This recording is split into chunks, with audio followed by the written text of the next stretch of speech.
विद्वांसः This call is now being recorded.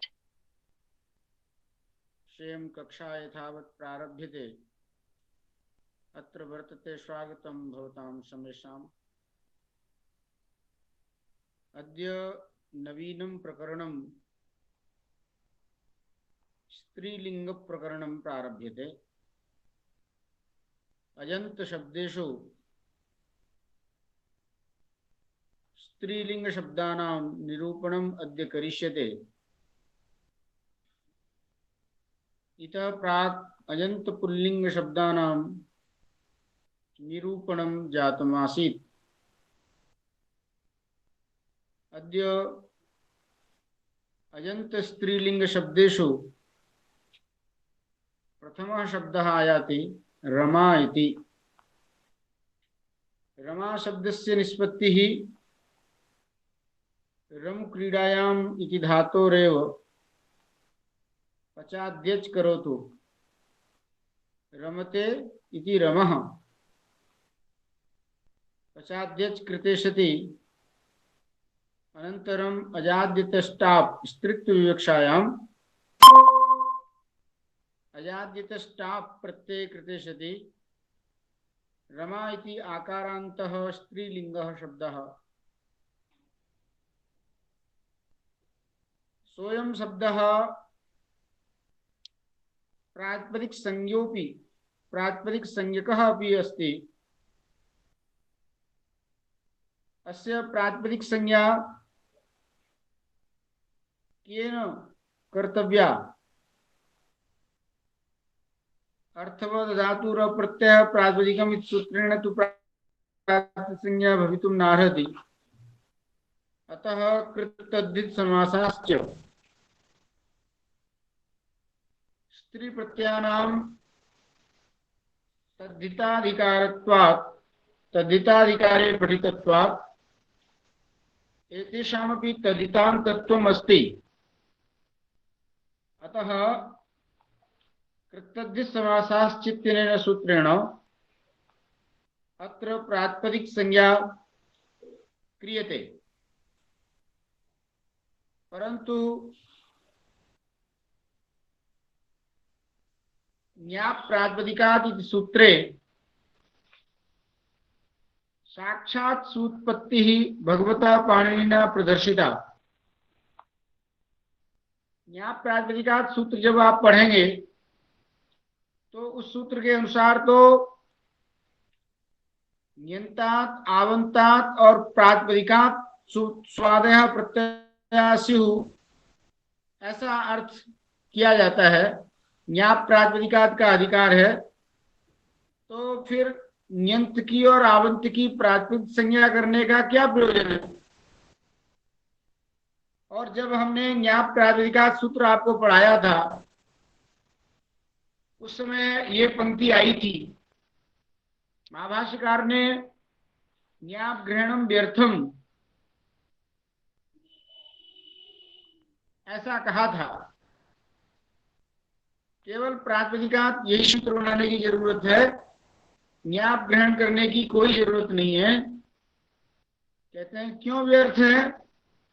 तो एक परिभाषा है प्रातिपदिक ग्रहणे लिंग विशिष्टस्यापि ग्रहणम। जब प्रातिपदिक का ग्रहण होता है तो लिंग विशिष्ट प्रत्यय जो लिंग विशिष्ट जो शब्द होगा उसका अपने आप ग्रहण हो जाएगा। तो जिस प्रकार से प्रातिपदिक से सुत्पत्ति होती है वैसे ही लिंग विशिष्ट जो होगा शब्द रमा इत्यादि उससे भी सुत्पत्ति हो ही जाएगी। अर्थात प्रातिपदिक के अंदर ही लिंग आता है। पंचकम प्रातिपदिकार्थः जाति व्यक्ति लिंग संख्या और कारक, तो उसके अंतर्गत लिंग भी आ गया। तो अतः अलग से ज्ञाप ग्रहण करने की कोई आवश्यकता नहीं है। यह चर्चा हम पहले कर चुके हैं, इस पर बहुत ज्यादा चर्चा नहीं करनी है। अब यहाँ पर प्रातिपदिक ग्रहण लिंग विशिष्ट से आप ग्रहणम इस परिभाषा के बल पर आपने सुत्पत्ति तो कर लेनी ही है। तो रमा इस आकारांत स्त्रीलिंग शब्द से, आवंत स्त्रीलिंग शब्द से प्रथमिक वचन सुव्यक्ति की विवक्षा होगी। तो द्वेकयोर द्विवचनिक वचने, द्वित्व की विवक्षा में द्विवचन और एकत्व की विवक्षा में एक वचन। तो प्रथमिक वचन की विवक्षा में रमा अग्रे शु, ऐसी स्थिति बन जाएगी। सुपह सूत्र है, सुपस्त्रीणि त्रीणि प्रथमाम निर्वचन द्विवचन बहुवचन संज्ञाने से हो। ये सब पुनः बार बार कहने की आवश्यकता नहीं है, ये आपको अपने आप ही स्वयं लगाना होगा। अब तो राम शब्द से सुव्यक्ति लाएंगे और उस सु का हलन्यादिना लोप, हलन्याभ्यो दीर्घात सुतिष्ठ प्रकृतम हल, इस सूत्र से उस सुख का लुक हो जाएगा, सु का लुक हो जाएगा। तो रमा, यही प्रथमिक वचनांत रमा, यह सुबंत शब्द तैयार होगा। जब औ विभक्ति लाएंगे रमा औ, ऐसी स्थिति बनेगी। इस स्थिति में यहां पर वही प्रथम रमाग्रे औ है, तो आदगुण से गुण प्राप्त है, उसको बाद के वृद्धिरेचि से वृद्धि प्राप्त है, और उस वृद्धिरेचि को प्रथमयो पुरुषवर्ण सूत्र जो है रोकने आएगा और कहेगा कि यहाँ पर पुरुषवर्ण दीर्घ होना चाहिए, परंतु इस पुरुषवर्ण दीर्घ को भी दीर्घात जैसे सूत्र रोक देगा। अतः पुरुषवर्ण दीर्घ भी नहीं होना है। तो वृद्धिरेचि से वृद्धि अवश्यम भावी है, परंतु यहाँ होता क्या है, एक सूत्र है औंग आपह, यह अंगाधिकारी सूत्र है, अंगस्य के अधिकार में आता है। औंगः इति षष्ठे वचनांतम प्रथमं पदम, आपः इति पंचम्येक वचनांतम द्वितीयं पदम। अत्र जैसा सी इति सूत्रात् सी इति पदम् अनुवर्तते, अंगस्य अधिकारः वर्तते, तस्मात् अत्र आपः आप इति प्रत्ययः वर्तते। अतः प्रत्ययग्रहणे तदन्ताग्राह्या आवन्तात् इत्यर्थः। आवन्तात् अंगात् परस्य औंगः सी स्यात् इति कश्चित् अर्थः अत्र निश्चरति। आवंत अंग से परे जो औंग है उसको सी आदेश होता है। औंग क्या है, तो कहा औंगः, औंग इति औकार विभक्ते संज्ञा। औंग जो है वो औकार विभक्ति की ही संज्ञा है। यह बात प्राचीन आचार्यों ने अपने प्राचीन ग्रंथों में इसका व्यवहार किया है। तो मान लीजिए वकार का साथ क्यों संज्ञा किया, माने ओम की, माने उंग का साथ क्यों संज्ञा किया? ऐसा है, औंग आप पाणिनि ने सूत्र बनाया है, इसलिए आपका प्रश्न अब सीधा के ऊपर ही है। पाणिनि ने औंग आप सूत्र क्यों बनाया? आप ऐसा ही सूत्र बनाते। तो महर्षि पाणिनि का यह व्याकरण ना, मेरा कहना है ओम आप ओम ओम उंगों का साथ क्यों किया, ये मेरा जिज्ञासा है। ओम क्यों किया, मतलब ठीक है, वो ये किया क्योंकि इसी से हमें मालूम पड़ता है कि पाणिनि के व्याकरण में पूर्व व्याकरण के आचार्यों का प्रभाव है।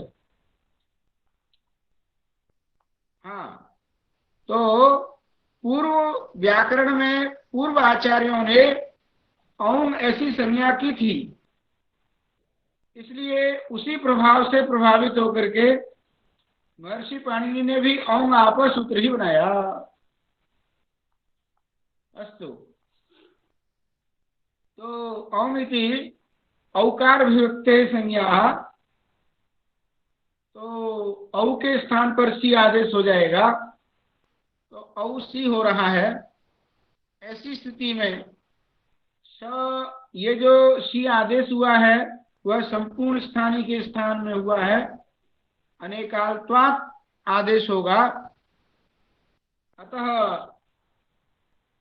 आदेश होने के बाद फिर श की संज्ञा आप लशक तद्धिते से कर सकते हो।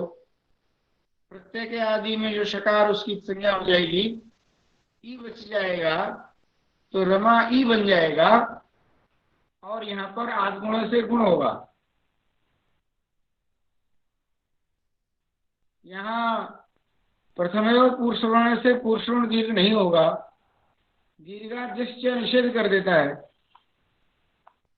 दीर्घ से परे जस और इच हो तो वहां पुरुषवर्ण दीर्घ नहीं होता, इसलिए आत्मगुण से गुण होगा।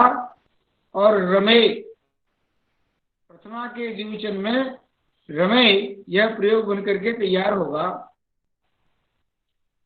और जब जस विभक्ति लाएंगे तो रमा जश है, ज की संज्ञा होकर के अस बचता है, तो यहाँ पर फिर रमा आगे अश है, स्वर्ण दीर्घ से दीर्घ प्राप्त है, उसको बांधने के लिए प्रथम पुरुषवर्ण सूत्र जाएगा, परंतु दीर्घादि सूत्र के द्वारा निषेध हो जाने के कारण यहाँ पुरुषवर्ण दीर्घ नहीं होगा, अपितु अकस्वर्ण दीर्घ से ही दीर्घ होकर के रमास और स को रुत विसर्ग करके रूप बनता है रमा। ऐसे ही जब हम अम विभक्ति लाएंगे, समुद्धि का एक वचन देख लीजिए, हे रमा अग्रेसु, तो यहाँ पर एक वचन संबुद्धि से संबुद्धि संज्ञा होने पर संबुद्ध उच्च सूत्र आएगा, और वह सूत्र जो है यहाँ पर संबुद्ध उच्च सूत्र में बहुवचन जल्लेत सूत्र से एक की अनुवृत्ति आती है, और आपकी अनुवृत्ति भी आती है, औंग आप से आपकी अनुवृत्ति आ जाएगी।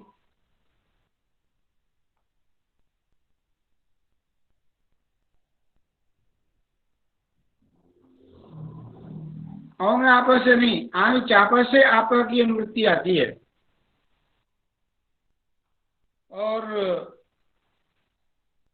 अर्थ निकल के सामने आ जाएगा कि आप एकार संबुद्धौ, आपके आप प्रत्यय है कि आवंत अर्थ हो जाएगा, अलुंत्य सूत्र आ जाएगा, तो अंतिम अल्प होगा। अंतिम अल्प कौन है? आ, उसको एकार आदेश होकर के रमे सु, और यहाँ पर अब एक निर्स्वास संबुद्धि से संबुद्धि का लुक हो जाएगा, तो हे रमे हे रमे हे रमा। अम विभक्ति लाएंगे, रमा अम होगा, तो यहाँ पर अम पूर्व से पूर्व रूप होगा। प्रथम पुरुषवर्ण दीर्घ को बाध करके अम पूर्व से पूर्व रूप होगा रमाम। द्विवचन में रमे और सस में रमा अस बन जाता है, तो यहाँ पर पुरुषवर्ण दीर्घ होगा, यहाँ आकर स्वर्ण दीर्घ से दीर्घ नहीं होगा, और यहाँ पर दीर्घा जिस निषेध भी नहीं करेगा। इसलिए ध्यान रखना, द्वितीया के बहुवचन में प्रथम पुरुषवर्ण से पुरुषवर्ण दीर्घ होकर के रमास बन जाएगा, तो कृत पुरुषवर्ण दीर्घ होते हुए भी यहाँ सस के सकार को तस्मात् छसो न पुंस से स को न नहीं होता है। ये तो पुंस नहीं है, ये तो स्त्रीलिंग है। हाँ, अतः यहाँ पर सस के सकार को नकार नहीं होगा, तो रुत विसर्ग हो जाएगा रमा। और जब टा व्यक्ति लाएंगे रमा टा बन जाएगा। ऐसी स्थिति में आगे सूत्र आ रहा है।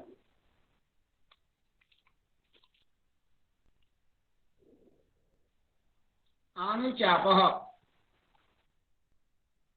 सिद्धांत कौमुदी में देखिए, मूल में ग्रंथकार आनि चापः सूत्र को प्रदर्शित कर रहे हैं। इस स्थिति में सूत्र लिखता है आनि चापः।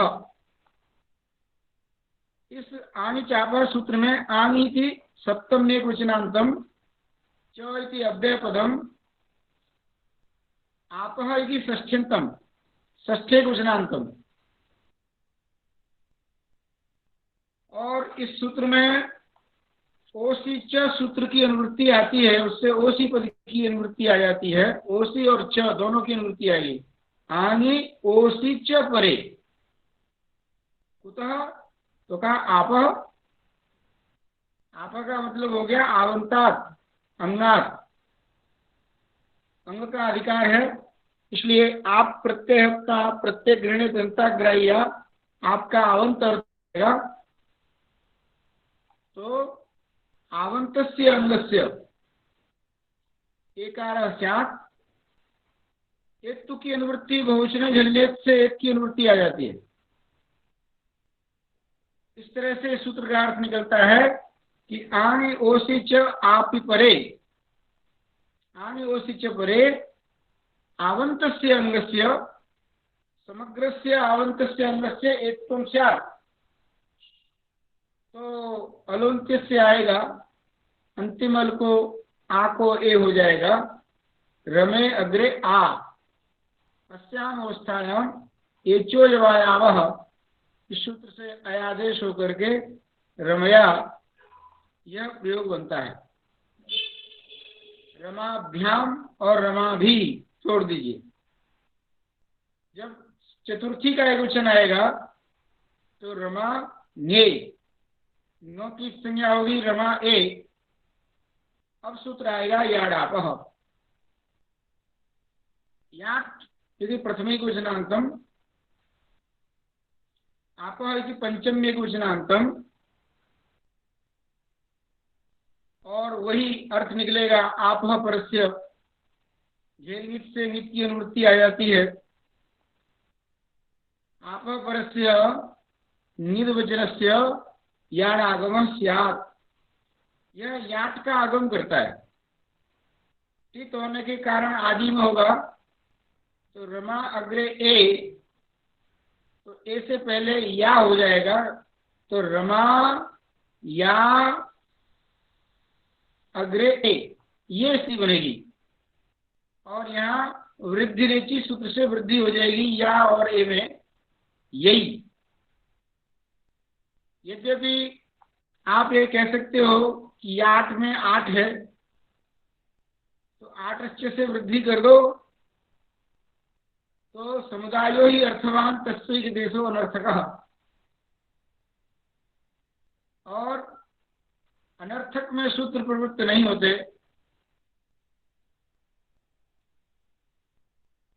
अतः यहाँ आटस्य की संभावना मत करना, वृद्धि से ही वृद्धि करना।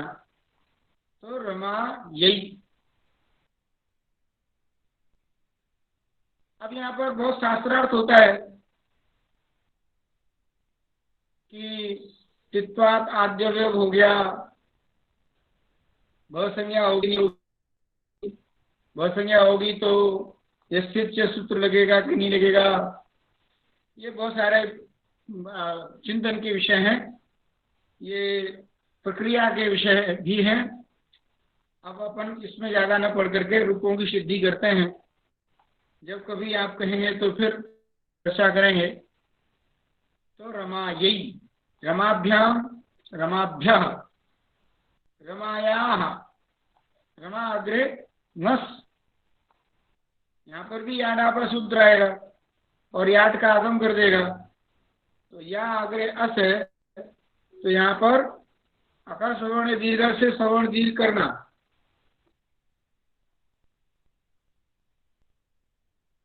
यास, रमा यास, और सको रुत विसर्ग होकर के रमायाः, रमाभ्याम, रमाभ्यः, ऐसे ही रमायाः ओस पर रहते वही सूत्र आनी जापह आ जाएगा। आनी ओसी चाप एकारः ओस पर है तो आपको ये हो जाएगा। तो रमे ओस और एचो वायावा से अयादेश हो जाएगा। स को वृत्ति विसर्ग हो जाएगा। रमयो यह रूप बनेगा। रमा शब्द से षष्ठी का बहुवचन आम विभक्ति लाएंगे तो रमा आम। अब यहाँ पर ह्रस्व नद्यापह नुट ह्रस्वंतात नद्यंतात आवंतात। तो ये आवंत है तो आवंत होने के कारण आम को नुट का आगम होकर के रमा नाम और ह्रस्व हो जाएगा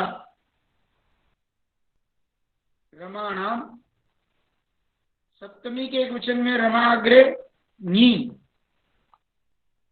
तो मीराम नद्याम निभ्या।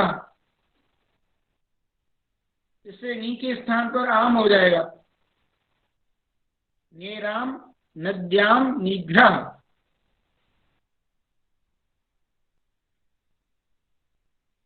नदियंत और आवंत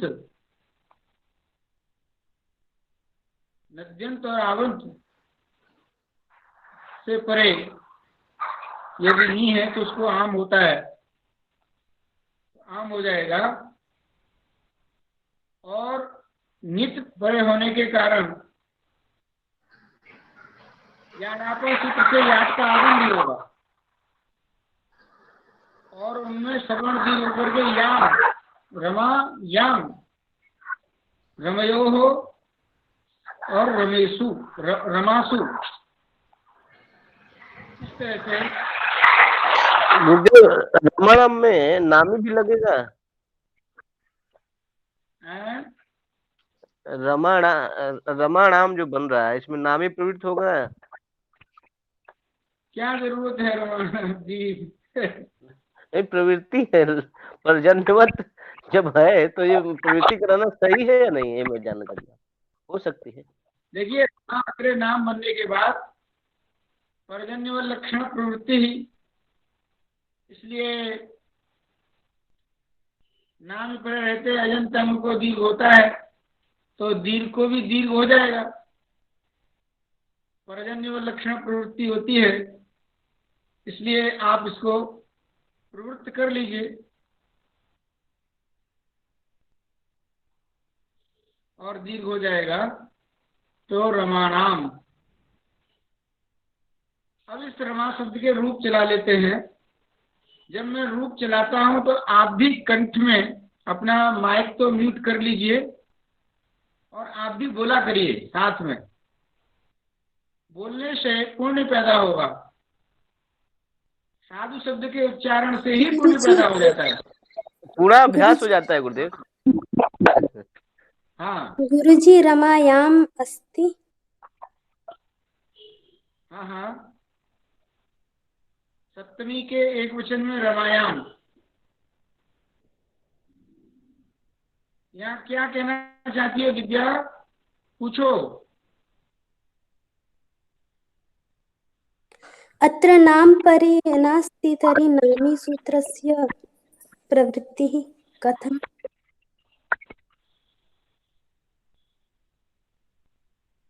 कुत्र सप्तमी के वचने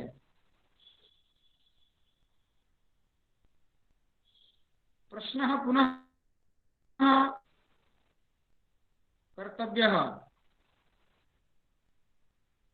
कः प्रश्नः?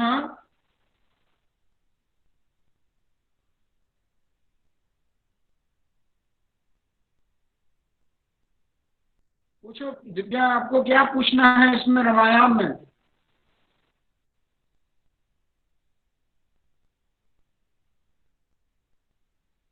शायद दिव्या के पास हमारी आवाज नहीं जा रही है।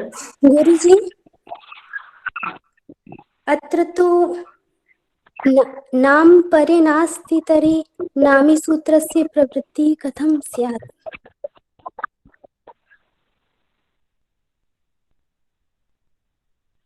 षष्ठी बहुवचने सप्तमेकवचने। हाँ तत्र नुट् आगमः एव नास्ति अतः तत्र तु नामसूत्रस्य प्रवृत्तिर्नास्ति, तत्र तु याडापः इत्यनेन सूत्रेण याट् भवति। रमा अग्रे नी विभक्ति होती है तो नी के स्थान पर नीराम नद्याम निभ्य से सीधा आम हो जाएगा, और वह नित होने के कारण याडापा से। जी जी। अधुना सप्तमी एकवचने नास्ति रूपम्।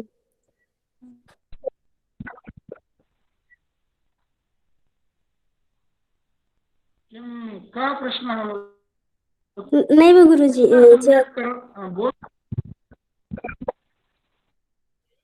बोलो बोलो। किमपि नहीं गुरुजी।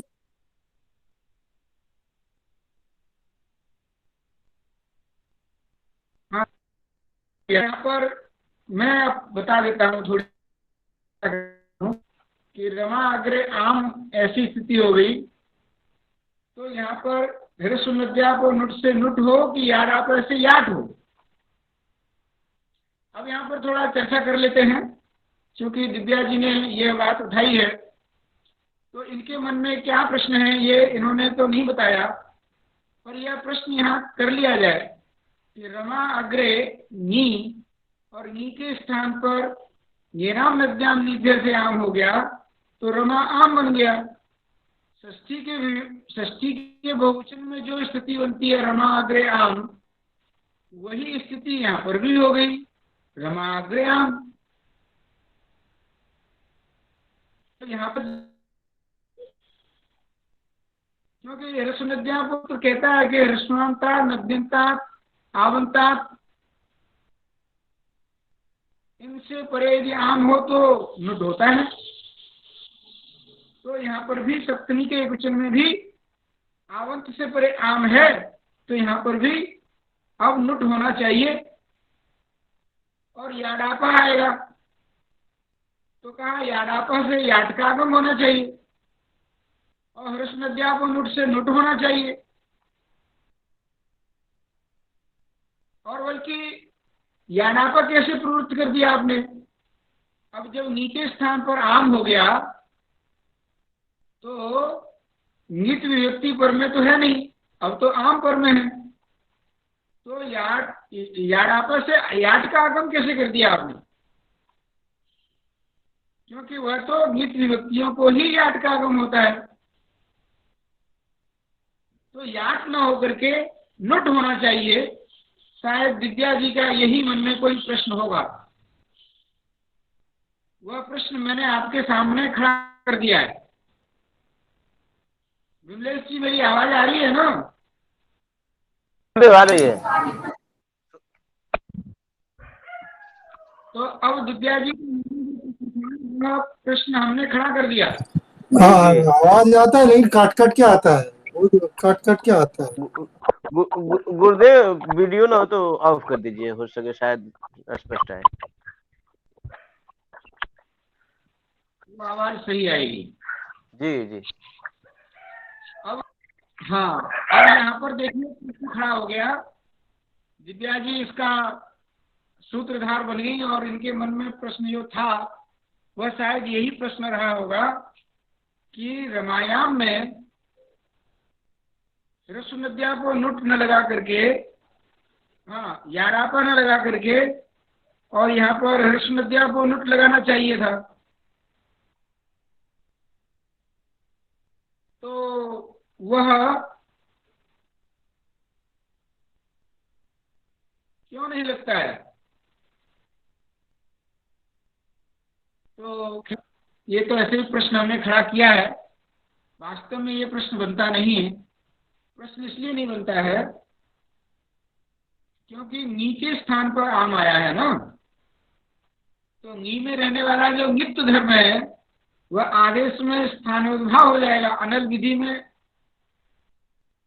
नित्य धर्म जो है उसका हम स्थान भाव करके आम में भी नित्य ले आएंगे तो वह भी नित्य कहला जाएगा। इसलिए उस नित्य के परे रहते याट डापा सूत्र से याट का ही आगम होना चाहिए और होता ही है। यहाँ नुट की स्थिति इसलिए नहीं बनती।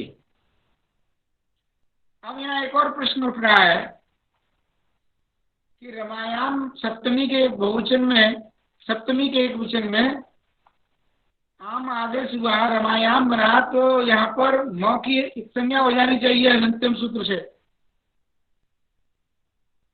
हलंत्यम सूत्र से म की संज्ञा हो जानी चाहिए। तो संज्ञा क्यों नहीं होती? तो वही सूत्र आ जाएगा, न विभक्तो तुष्मा। विभक्ति में स्थित तवर्ग शकार और मकार, उसकी संज्ञा नहीं होती है। तो इसलिए रमायाम में जो आदेश हुआ है नी के स्थान पर आम, उसके मकार की संज्ञा न विभक्तो तुष्मा के निषेध होने के कारण यहाँ स्थान भाव से आम में विभक्तित्व धर्म भी ले आएंगे। अतः न विभक्तो तुष्मा निषेध कर देगा। और नहीं तो उपदेश अवस्था में अंतिम अल की संज्ञा को कौन रोकने वाला था? अंतिम सूत्र से म की संज्ञा होनी ही थी। तो इस तरह से ये चर्चाएं चलती रहती हैं, चर्चाएं कर लेनी चाहिए, जागरूक होकर के हमें पढ़ना चाहिए।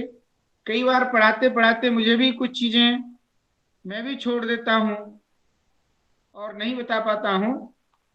तो आपके प्रश्नों को हम इसलिए आमंत्रित करते हैं कि कोई चीज हमसे छूट जाती है तो आप उसको सामने लाएं और खड़ा करें, और उसका उत्तर विचार विमर्श के माध्यम से हमारे सामने आएगा। आप प्रश्न पूछेंगे तो हम उसका जवाब देंगे, तो कुछ न कुछ शास्त्र और अच्छी तरह से क्लियर होता है, और अच्छी तरह से वह शास्त्र हमारे सामने स्फुट हो जाता है, स्फुटित हो जाता है। तो इस तरह से हमने आज रमा शब्द के 7 विभक्तियों में रूप बनाए। अब एक बार इनका उच्चारण कर लीजिए, पारायण कर लीजिए। साधु शब्द के पारायण से पुण्य होता है, जीवा भी पवित्र हो, और यह तो साक्षात भगवती लक्ष्मी का वाचक है रमा शब्द।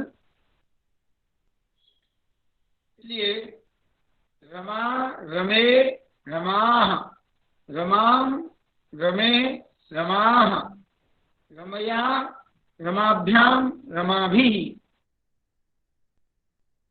रमाभ्याम, रमाभ्यः, रमायाः, रमाभ्याम, रमाभ्यः, रमायाः, रमयोः, रमाणाम्, रमायाम्, रमयोः, रमासु, हे रमे, हे रमे, हे रमाः। इस तरह से आज यहीं पर ही पाठ पूरा करते हैं और आपको प्रश्नों के लिए आमंत्रित करते हैं। आपके यदि कोई प्रश्न है तो आप पूछ लीजिए।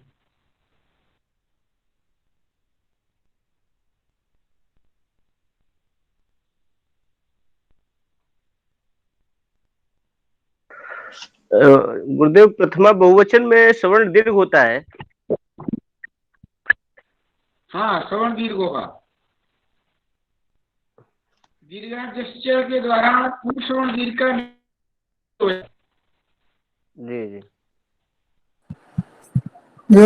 गुरुजी, रामायण में नोट का बात क्यों होता है? वो थोड़ा और एक बार बोल दीजिए। रामायण में नोट का बात क्यों होता है, वो दोबारा बोल दीजिए। ठीक है। यहाँ पर रमा शब्द है, तो रमा शब्द से सप्तमी का एक वचन नी विभक्ति लाएंगे तो रमा नी, ये स्थिति बनेगी। इसी स्थिति में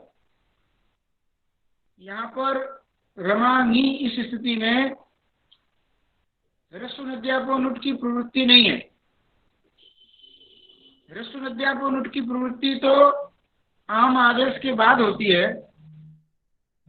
इसलिए रमा नी इस स्थिति में नेराम नद्याम निभ्या सूत्र के द्वारा पहले नी के स्थान पर आम आदेश हो जाता है। तो रमा आम, ऐसी स्थिति बनती है। अथवा थोड़ा सा और यहाँ पर आपको ध्यान देना होगा,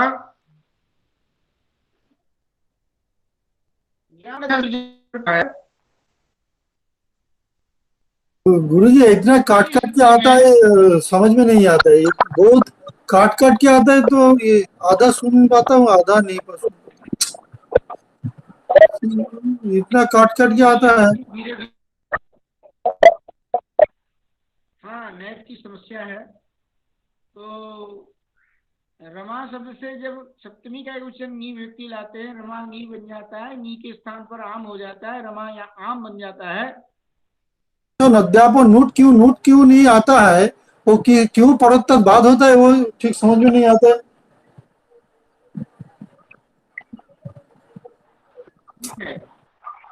ध्यान से सुनिए, रमा अग्रे आम इस अवस्था में अब यहाँ पर याडापा सूत्र प्रवृत्त होता है और ह्रस्व नुट सूत्र भी प्राप्त होता है, परंतु याडापा सूत्र के द्वारा यहाँ याट का आगम होता है, नुट का आगम नहीं होता। विशेष भीत होने के कारण याडापा सूत्र केवल नित विभक्तियों में ही याट का आगम करता है, और यह नित विभक्ति है। सप्तमी का एकवचन जो नी है उसमें मौखिक संज्ञा होती है, और वह नित्व धर्म जो आदेश जो स्थानीय में है वही आदेश में बना रहता है। अतः यहाँ पर नुट न होकर के याट का आगम होता है, और रमा अग्रे या अग्रे आम, या अग्रे आम में यहाँ पर आकाशवाणी दीर्घ से दीर्घ होगा, तो रमा याम ऐसी स्थिति बनती है। यहाँ नुट की स्थिति नहीं बनती।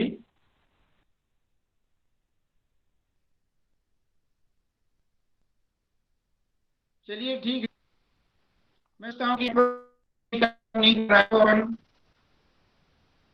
यहीं पर ही कक्षा को हम लेते हैं, और प्रकरण भी अब नया आएगा।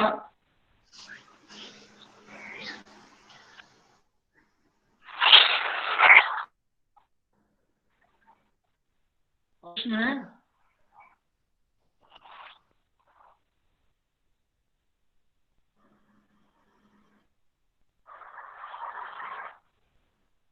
जी गुरुदेव प्रणाम।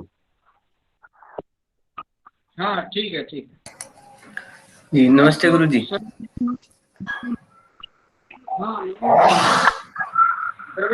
शुभ रात्रि। प्रणाम गुरुदेव।